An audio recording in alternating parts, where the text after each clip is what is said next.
The silent manor, পর্ব সংখ্যা 17। লেখনীতে Diana Imroz লাখি। আজ বৃহস্পতিবার। রশিদ তালুকদার এর আজ রাগ দেখানোর দিন। সকাল সকাল ঘুম থেকে উঠে বেশ চেঁচামেচি শুরু করেছেন বাড়ির সকলের সাথে। রাগের কারণ কেউ জানে না। মাঝে মধ্যে তার মেজাজ হঠাৎই বিগড়ে যায়। তখনই কারোর সাথে রাগ না দেখালে যেন তার ভালোই হয় না। মানুষ যখন রেগে যায় তখন কি করে? চেঁচামেচি, কেউ ভাঙচুর, কেউ অন্যের ওপর আঘাত করে। এটা এক চরম অন্যায়। কারণ রাগ দেখানো যায়, সবাই মেনে নিলেও অকারণে রাগ দেখানো সেটা মোটেও উচিত না। অকারণে রাগ দেখালে লোকটাকে গর্দভ বলে। আজ সূর্যের দেখা মেলেনি। শীতের সময় প্রতিদিনই সূর্য উঠবে তার কোনো মানে নেই। সূর্যের তাপ ছাড়া প্রকৃতি যেন আজ শীতল হয়ে উঠেছে। চারদিকে ধোঁয়াশে ধোঁয়াশে কুয়াশা দেখা যাচ্ছে। কুদ্দুস হাতে খেজুরের রস আর কলসি নিয়ে রান্নাঘরের দিকে যাচ্ছিল। রশিদ বসার ঘর থেকে দেখছিল তাকে। কুদ্দুস রে, কালু, ওই কালু, এদিকে আয়। কুদ্দুস বিরক্তি হয়ে দাঁড়ায়। রশিদের কথায় পাল্লায় সে পড়তে চাচ্ছিল না, কিন্তু এখন উপায় নেই। কলসি হাতে নিয়ে বসার ঘরে চলে গেল। ভেতরে ওর প্রচুর রাগ। আজমতের কাছে থেকে কিরগিজ ভাষায় গালি শিখেছে, আজ রশিদের ওপর প্রয়োগ করবে। হাতে কি? রশিদের কণ্ঠস্বর মোটা লাগলো। জি, খেজুরের রস। ছোট দাদারা খেতে চেয়েছে তাই এনেছি। সবাই ঘুম থেকে উঠেছে? ফারদিন আপা এখনো উঠে নাই। আমি তাকে জেগে তুলবো? আমি বলেছি জাগাতে? না, আজ সবাই একসাথে খাবার খাবো। আমার ছেলেদের ডেকে নিয়ে আয়। আর হ্যাঁ, আমার মেয়েকে ডাকতেও যেন ভুলিস না। আগে একটা কথা বলতে চাচ্ছিলাম, বলবো? বল। কুদ্দুস আশেপাশে দেখলো কোথাও আজমত আছে কিনা। সে তার ভাষা নিশ্চয়ই বুঝে ফেলবে। ফারদিনাও নেই, সে হয়তো বুঝে ফেলতো। কি হলো, চুপ করে আছিস কেন? কিরগিজ ভাষায় একটা কথা বলবো। বলি? তুই ওই ভাষা শিখেছিস?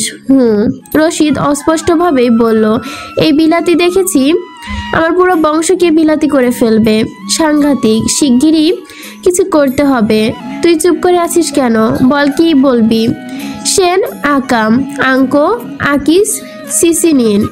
রশিদ কিঞ্চিত অবাক হলো। হাতের ছড়িটা ঘোরালো মেঝের ওপর। গলা পরিষ্কার করে বলল, এটার অর্থ কি? এটার অর্থ হলো আপনি চালাক, সৎ, জ্ঞানী একজন মানুষ।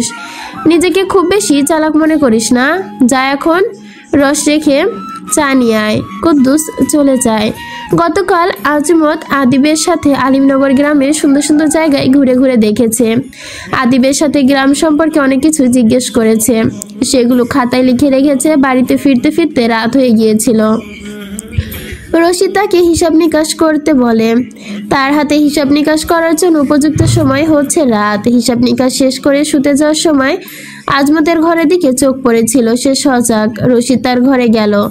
আদাবের সাথে আজমাতের বসা থেকে উঠে দাঁড়ালো। বলল, আপনি আমার ঘরে? রশিদ কঠিন গলায় বলল, আমার অতিথি কেমন আছে এটা জানতে এসেছি। তোমার কোনো অসুবিধা হচ্ছে না তো? না, বরং আমার বেশ ভালোই লাগছে। ভিন্ন দেশে সে ভিন্ন ধরনের মানুষ। এখানকার সবাই খুব ভালো। সবাই আমাকে খুব আপন করে নিয়েছে। আজমত রশিদের সাথে কথা বলছিল। বিচিত্র গলায় কথা বলছিল। ভেতরে কোনো ধরনের রাগ ছিল না। গদম করার মতো কিছু ছিল না তার। আজমত কিছু লিখছিল। রশিদ বলল, তুমি বোকা, গর্ধব, বুদ্ধিহীন। আজমত ভুরু কুঁচকিয়ে বলল। রশিদ বলল, তোমাকে বলিনি।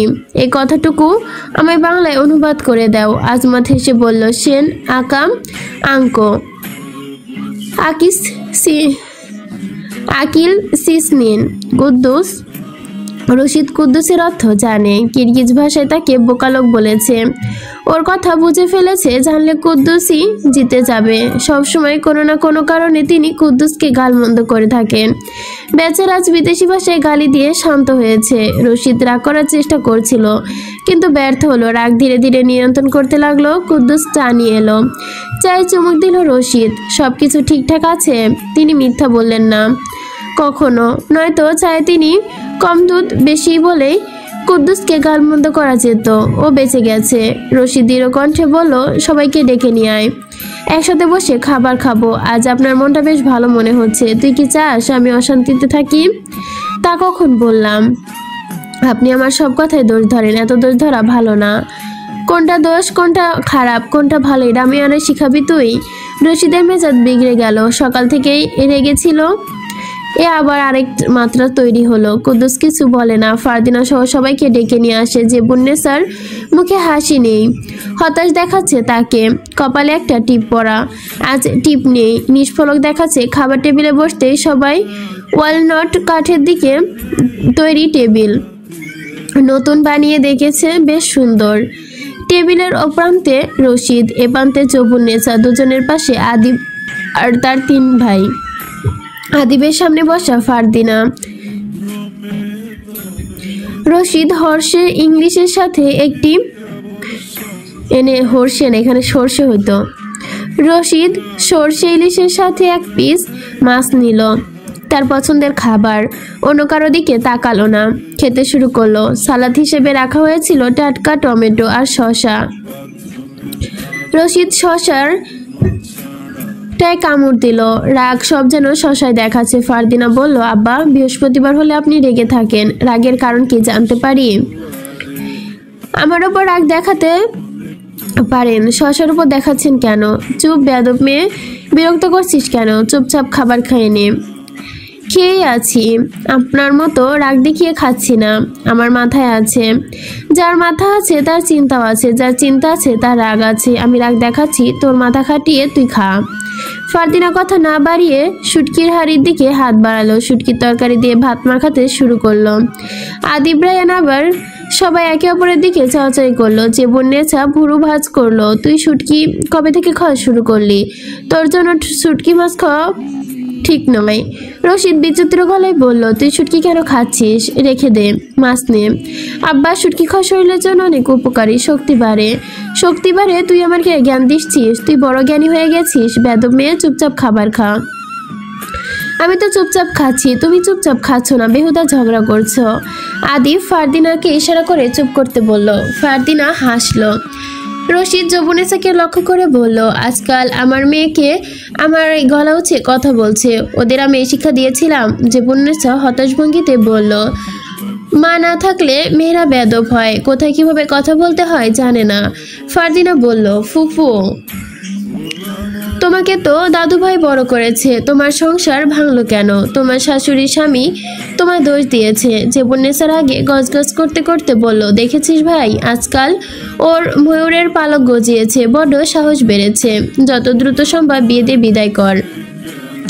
মনে হয় শয়তানের আসর পড়ছে। তাছাড়া সারা পাওয়া মাত্রই তোদের ওপর ভর করবে। তোর বোনকে সামলা। মুখে তর্ক করে বলল রশিদ। ফারদিনা বলল, তর্ক তো মুখে মুখেই করে, হাত দেখি তর্ক করা চলে নাকি? বলেই চাপা স্বরে হাসলো। আদি ভাই করে মাথায় হাত ঠেকালো। রশিদ বলল, আজকালও নিশ্চয়ই বেয়াদব কারোর সাথে মেলামেশা করছে তোদের আড়ালে। ওই বেয়াদবটাই ওকে শেখাচ্ছে। খোঁজ নিয়ে বেয়াদবটা কে?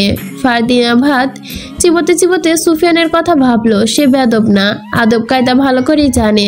তার সাথে মেশার সাহসটাই তো বেড়ে গেছে আমার।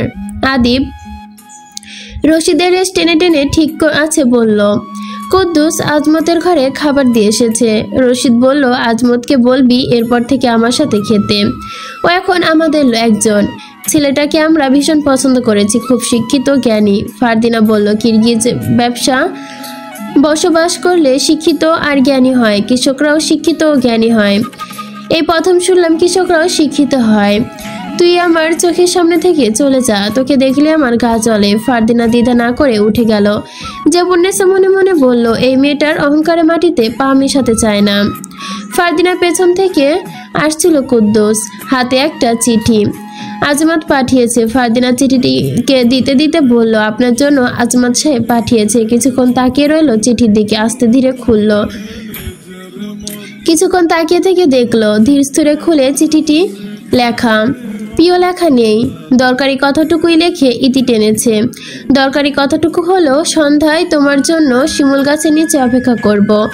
আমি আজ প্রথম শিমুল গাছ দেখেছি, তুলা দেখেছি। এখানে আসার পর তোমার সাথে ঘুরতে ভালো লাগছে, অন্য কারোর সাথে নয়। ইতি, আজমাত।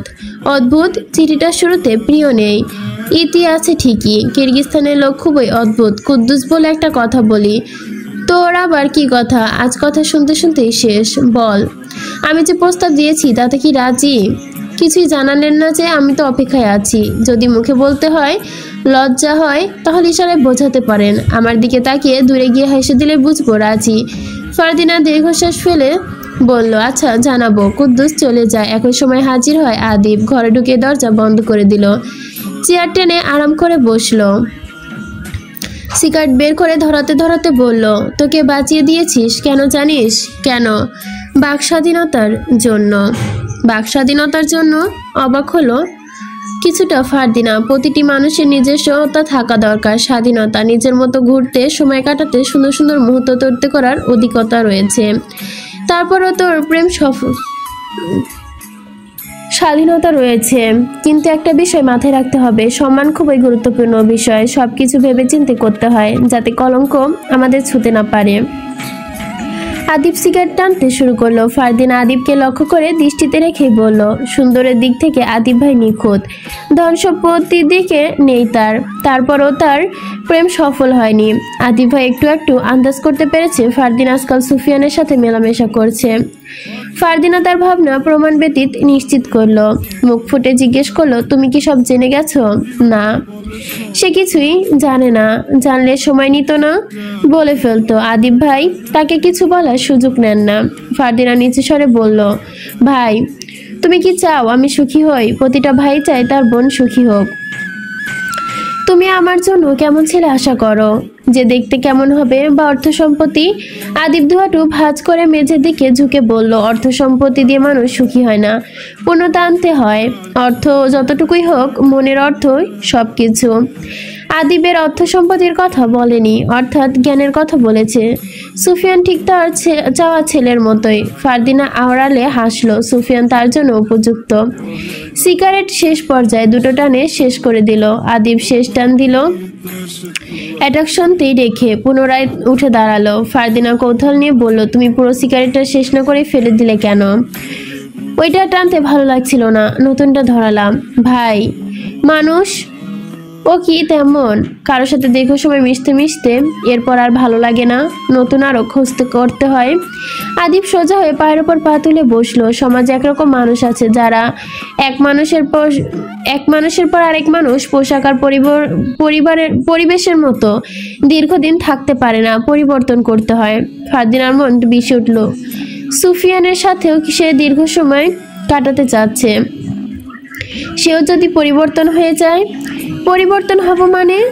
আমি ওই ধরনের ছেলেই নই, আমার 100 রূপ নেই। আমি ক্ষণে ক্ষণে রূপ বদলাবো, কথা বলবো। সুফিয়ান তার 4 জন কৃষকের সাথে কথাগুলো বলছিল। ঘরের সামনে উঠোনে বৈঠক বসেছে। কৃষিকাজে কেমন লাগছে তাদের জিজ্ঞেস করছে, সুবিধা অসুবিধা বোঝার চেষ্টা করছে। আজ বৈঠকের শেষ পর্যায়ে সে বদরু জিজ্ঞাসা করেছে সুফিয়ানকে, আপনি যদি পরিবর্তন হয়ে যান আমাদের ফেলে দেন? সুফিয়ান ভরসাসূচক ভাবনায় তাকালো। সুফিয়ান কিছু টাকা বের করে দিয়ে 4 জনকে দিল। ওরা টাকা নিয়ে বেশ খুশি, একে অপরের সাথে চাওয়াচাওয়ি করলো। সুফিয়ান সবার উদ্দেশ্য করেই বলল, সবাই খুশি তো? অনেক খুশি। সবাই একসাথে বলল। সুফিয়ান মৃদু হাসলো, এখন চল সবাই মিলে মসজিদ মিয়ার বাড়ি যায়। গতকাল ওনার মেয়ে মারা গেছে, সবকিছু ঠিকঠাকভাবে করতে না পারলে কিনা জেনে আসি। লাল মিয়া কিঞ্চিত বিষময় নিয়ে বলল, কোন মসজিদ? ওই যে কালা গায়ের রং, মধ্যবয়স্ক বেটে, আপনার ক্ষেতেই তো কাজ করে, তার কথাই বলছিলাম। হ্যাঁ, লাল মিয়া বলল, ওনার মেয়ে গতকাল মরছে। মানে কি? ওনার তো একটাই মেয়ে ছিল, 10 বছর আগে মারা গেছে। আমি নিজের হাতে কবর খুঁড়েছিলাম। আজ শুক্রবার। জুমার নামাজ শেষ করে ঘরে ফিরেছে সুফিয়ান। খাওয়া দাওয়া শেষ করে সাদা রঙের পাঞ্জাবি পরেছে। সূর্যের সোনালি আলোয় গাছের পাতার ফাঁক থেকে মাথার ওপরে পড়ছে। কালো চুলগুলো ঝলমল করেছে। হাতে খাতা কলম এবং নীরব সে মনোযোগ দিয়ে লিখছে। লিখতে লিখতে মুখের কোণে মসলিন হাসি যেন চলে আসলো। বই পড়ার সময় মজাদার কিছু পেলে নিঃশব্দে হাসে, খাতায় মজার কিছু লেখার সময় অজান্তে মুখের কোণে হাসি চলে আসে। এটা যে সবার বেলায়। সুফিয়ানের দাদা নিজাম হায়দার, তিনি লেখালেখি করতে ভালোবাসতেন। প্রতিদিন যা ঘটতো লিখে রাখতেন।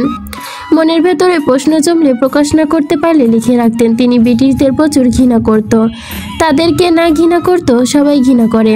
নাজিম হায়দার একটি ব্রিটিশ বাহিনীর বিরুদ্ধে একটা কবিতা লিখেছিল, যার বাংলা অর্থ ছিল, ব্রিটিশের শাসন জমি ছিনিয়ে, কৃষকদের রক্ত শ্রমের দাম, নীল জলে চাষবাদ দমন করে তারাই চালায়, সংস্কৃতি তিলে তিলে মুছে যেতে চায়। বাংলাদেশের রাজা ভাঙবে, তোমাদের রাজা ভাঙবে, তোমাদের প্রাচীর গড়বে, অন্যায়ের রাজ্যে আর থাকবে না কাল, মুক্তির ফুল ফুটবে, আলো ছড়াবে গ্রামের মাঠে, বিজয়ের ডাক শোনাবে সবাইকে, আজ হোক বা কাল। ব্রিটিশ বাহিনী থেকে দুজন লোক এদিক সেদিক সিন্ধুতলি গ্রামে আসে। নিজাম সেখানে উপস্থিত ছিলেন। রাগে অক্রোশে তার লেখা কবিতাটি ছুড়ে দিয়েছিলেন ওদের ওপর। তার উদ্দেশ্যই ছিল ওদের বলে দেওয়া। কবিতা পড়ে ওরা দুজনের মধ্যে চাওয়াচাওয়ি করে নিজাম হায়দারকে বন্দি করে, তাকে অত্যাচার করে। এক পর্যায়ে তিনি মারা যায়। সুফিয়ানের বাবা সিলমান হায়দার, তখন তার বয়স ছিল আনুমানিক 16 কি 17 বছর। এভাবে দীর্ঘ সময় পার হয়ে যায়। জন্ম নিল সুফিয়ান। বড় হতে শুরু করলো। তাকে তার দাদার আদর্শে গল্প শোনাতেন তিনি। হাসি খুশি ভরা জীবনে ছিল তাদের। সুফিয়ান এবং মা বাবা দুনিয়া ছেড়ে চলে যাওয়ার পর সে নিজের অজান্তে একান্ত হয়ে যায়। সিন্ধুতলি গ্রাম ছেড়ে আলিমনগর চলে আসে। কৃষিকাজ করতে শুরু করে। চিন্তা ও চেতনা মুক্ত জীবন গড়ে তোলে। লিখে পাতায় পাতায় শেষ করলো। ফারদিনার কথা মনে পড়লো। তার চঞ্চলতা চোখের সামনে ভাসতে লাগলো। ঘন ঘন প্রশ্ন করে বিরক্ত করা, সে বিরক্ত তো মোটেও হয় না। গতকাল থেকে তার সাথে দেখা হয়নি। বিরক্ত করছে না, এটা ওটা বলে প্রশ্ন করছে না। সুফিয়ান বিরক্ত হলো, প্রচণ্ড বিরক্ত হলো। সিগারেট বের করলো, সিগারেট ধরিয়ে ফুঁকলো। ফারদিনা সূর্যের মতোই আলোকময়। অন্ধকার ঘরে চেরাঙ্গের দরকার নেই যদি আধারের মাঝে দাঁড় করিয়ে দেওয়া হয় তাকে। সুফিয়ানের মাথায় দাদাজান এবং তার কবিতা এসেছে। ব্রিটিশদের নিয়ে কবিতা না, প্রেমের কবিতা। হাতের খাতা নিয়ে নীরব কলম তুলে নিল। সাদা পৃষ্ঠায় লিখতে শুরু করলো। কলমের কালি দাওয়াতে ডুবিয়ে লিখতে শুরু করলো। তোমার চোখের নীল নদীর ঢেউ, চেয়ে থাকি চুপ করে, কিছু না বলেই। তুমি তোমার রাতের ছোঁয়া খেলে যায়, মনটা আমার হারিয়ে যায়, বুঝে না কেন তাই। ফারদিনা তুমি যে পূর্ণিমা রাতের গান, তোমার হাসি ছুঁয়ে যায় প্রাণের জানালা খান, তোমার কণ্ঠে মিশে আছে মধুর বাতাস, তোমাকে দেখলে থম মেরে যায় সময়ের নিঃশ্বাস। তুমি যদি রোদ হও আমি তোমার ছায়া, তুমি যদি সাগর হও আমি তোমার মায়া, তুমি যদি স্বপ্ন হও আমি সেই ঘুম। তোমার নাম শুনলে কাঁপে আমার মন রোম, আজ হোক বা কাল, তোমাকে ভালোবাসতে চাই চিরকাল। ফারদিনা তুমি আমার হৃদয়ের নাম, চাঁদ ও হিংসে করে তোমায় আলোতে, তুমি আমার কবিতা, স্বপ্ন ভোলায় খাতা রেখে দিল। কলম কালির দোয়াতে রেখে সিগারেটটা নিভে গেছে। সিগারেটের নেশা ছাড়তে হবে। সুলেমান উপস্থিত, পরনে ফতুয়া, একদম ময়লায় ভরপুর, লুঙ্গি একপাশ থেকে ওঠানো, চোখের নিচে কালো দাগ। সুফিয়ান চেয়ে জিজ্ঞেস করে, দিনে তোর কাজ নেই, এসেছিস কেন? আপনি তো বলেন রাতের বেলায় গ্রাম টহল দিতে, সন্দেহজনক কিছু ঘটলে আপনারা জানাইতে, কিছু জানতে পেরেছিস? সুফিয়ানের পা তুলে ঘাটের ওপর রাখলো। সিগারেট ধরিয়ে সে পায়ের ওপর ভর করলো। আমাদের গ্রামে আলিরহাট বাজারে গতকাল রাতে কিছু লোক উপস্থিত ছিল। ওদের আমার সুবিধার বলে মনে হয় নাই। ওদের সাথে ভারী কিছু একটা ছিল। ওদের থেকে দূরে থাকা আমি পরিষ্কার দেখি নাই। সুফিয়ান চুপচাপ রইল। সুলেমান সুফিয়ানকে কঠিন দৃষ্টি দেখে বলল, আপনি এভাবে বসে আছেন কেন? ব্রিটিশরা এমনিই বসে। আপনি সত্যি কৃষক তো? সুফিয়ান শব্দ করে হাসলো। বসা থেকে উঠে দাঁড়ালো, হাসি থামালো। সুলেমানের কাঁধে হাত রেখে বলল, আমি সত্যি মিথ্যা বলি না। আমি একজন কৃষক, কখনো জমিতে চাষ করি। আমি একজন রাখাল, কখনো দূরান্তে গরু মেষ চড়াই, শখের বসে বাঁশি বাজাই। আমি ভালোবাসি, কখনো বাজাই। আপনি বাঁশি কখন বাজাই? নিজেকে কিভাবে কখনো তো শুনি নাই। সুফিয়ান দুহাত পেছনে দিয়ে সাহেবের মতো দাঁড়ালো, বলল, গরু মহিষ যখন চড়াতাম একা একা নির্জন বনে বসে থাকতাম, বাঁশির সুর ধরতাম। সঙ্গী হলো বাঁশির সুর। সুফিয়ানের কণ্ঠে বেকুলতা। সুলেমান প্রসঙ্গ পাল্টে বলল, গত পরশু রাতে আরো একটা জিনিস দেখছি। সুলেমানের চোখে যেন লাজুকতা। সুফিয়ান তার দিকে ঘুরে তাকালো, চোখের ভাষায় হুঙ্কার। সুলেমান মাথা নত করে ফেলল। সুফিয়ান চোখ তেজ করে বলল, আমায় আর ফারদিনাকে দেখেছিস তাই তো? লন্ডন হাতে তুই লুকিয়ে লুকিয়ে অনুসরণ করছিলি আমাদের। আমি বিষয়টি লক্ষ্য করেছি। আপনি এত কিছু কিভাবে লক্ষ্য করেন? আমার চোখ চারটে। কয়টা? জি 4টে। আপনাকে আর ওই জমিদারের মেয়েকে সুন্দর মানাইছে বলে দাঁত বের করে হেসে উঠল। মানাইছে না, মানিয়েছে হবে। মাঝে মধ্যে গুলিয়ে ফেলিস, শুদ্ধ ভাষা ব্যবহার করবি। কৃষকদের উচিত শুদ্ধ ভাষা ব্যবহার করা। অন্যদের খাবারের ব্যবস্থা আমরা করি, আমাদের মূল্য বেশি কিনা? বেশি। হালাল টাকায় বরকত বেশি। তোর বউ অসুস্থ ছিল, গুরুতর রোগ হয়েছিল, চুরি টাকা দিয়ে চিকিৎসা করিয়েছিলিস, ভালো হয়নি, চুরি করা ছেড়ে দিয়েছিস, পরে তোর বউ এখন সুস্থ। এটাই হচ্ছে হালাল আয়, বুঝেছিস? সুলেমান এবার হৃদয় ভেদ করা কথাগুলো হালাল টাকায় বরকত এনেছে। কদিন পর বিষয়টি বুঝতেও পেরেছে। এতদিন চুরি করে মোটা অঙ্কের টাকা হাতিয়ে নিয়েছিল, ঘরে ভালো ভালো খাবার এসেছিল, কিন্তু হজম হয়নি, মানসিক শান্তি ছিল না। আজকাল সুলেমান যে শান্তিটুকু পাচ্ছে বিনিময়ের সাথে আল্লাহ তাআলা ভালো রেখেছে তাকে। আমাদের চাইলে আপনি কঠিন শাস্তি দিতে পারতেন, কিন্তু তা না দিয়ে সঠিক পথে আনতে চেয়েছিলেন। নিশ্চয়ই আল্লাহ আপনার ভালো কিছু করবে। ওর চোখে জল আসলো, পাপড়ি ভিজে যাচ্ছে, মন অবধি এসে আটকে গেল। সুফিয়ান বলল, কখনো যদি তোদের ছেড়ে যায়, আমার উপদেশগুলো ভুলে যাস না, এতেই ভালো হবে। ঘাট থেকে খাতা কলম নিয়ে ঘরের উদ্দেশ্যে হাঁটা ধরল সুফিয়ান। পাশে সুলেমান কৌতূহল নিয়ে বলল, আপনি সারাদিন কি লিখেন? আমার দাদা লিখতে পছন্দ করতো না, বলা কথাগুলো তিনি লিখে রাখতেন, সুন্দর মুহূর্তগুলো লিখে রাখতেন, এবং কে কারো ওপর অভিমান রাগ হলেও লিখে রাখতেন। আমি দেখিনি, শুনেছি।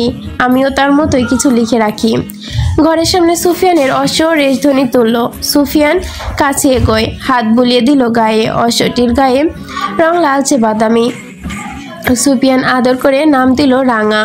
বলল, আজ থেকে তোর নাম রাঙা। অশ্বটি পুনরায় হেসধ্বনি তুলল।